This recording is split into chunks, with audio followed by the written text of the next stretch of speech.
Now that a majority of players are reaching level 50, it makes sense to create a guide for Corrupted Forest Calamity 50 plus raids. The reason that 50 plus raids are really important is because level 50 is when you unlock the second active skill, which means DPS players have the ability to use a damage ability alongside with dash, so you can focus less on damage as a paladin and more focus on supporting your team with buffs and mobility. I'll be going over skill points, weapon choices, armor and spell upgrades, along with optimal pathing and run.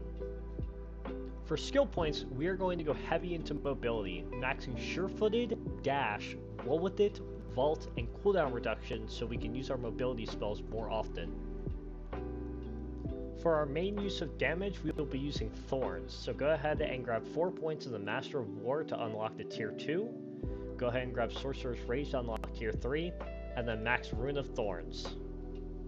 Any extra points can be spent in the shield tree.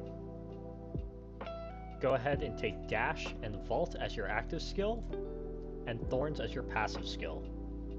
For weapon of choice, you should not be using the Paladin weapon. You should instead be using an Elementalist weapon, since this gives you cooldown reduction. This will allow you to have higher uptime on your heals, buffs, and roll with its skill. Your entire set should be upgraded to health because heal spells heal based on your max HP, not your fortitude stat. Your barriers should also be fully upgraded into cooldown so you can cast your heals and buffs more often.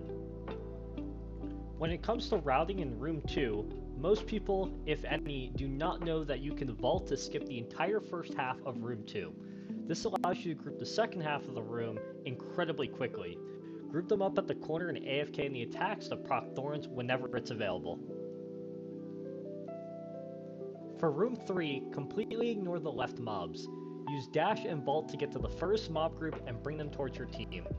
You should space out the time between Dash and Vault usage by 1 second since the roll with its 60% move speed boost also applies to Vault.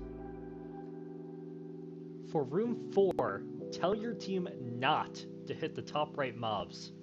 This is so the mobs can stay aggroed onto you and you can drag them to the unbreakable spot. Stay at the boss until it is completely dead. Pre-running and being far ahead of your team can cause the first group of mobs to be dragged into the water. Aggro the bandit lord to the bridge, and then stay at the bridge until you see your unbreakable user use unbreakable. Then head up to room 5.5. If you leave too early, the mobs may potentially kill a few DPS players on the bridge. If no one is willing to use unbreakable, you will need to stay until the boss is dead. Instruct a DPS player to aggro room 5.5 instead. For room 5.5, use your high mobility to aggro all the mobs to the bottom of the staircase. Do not go to the top of the staircase because some spells in this game do not have any vertical range and will completely miss. For the final room and final two bosses, just use your support spells to finish the run.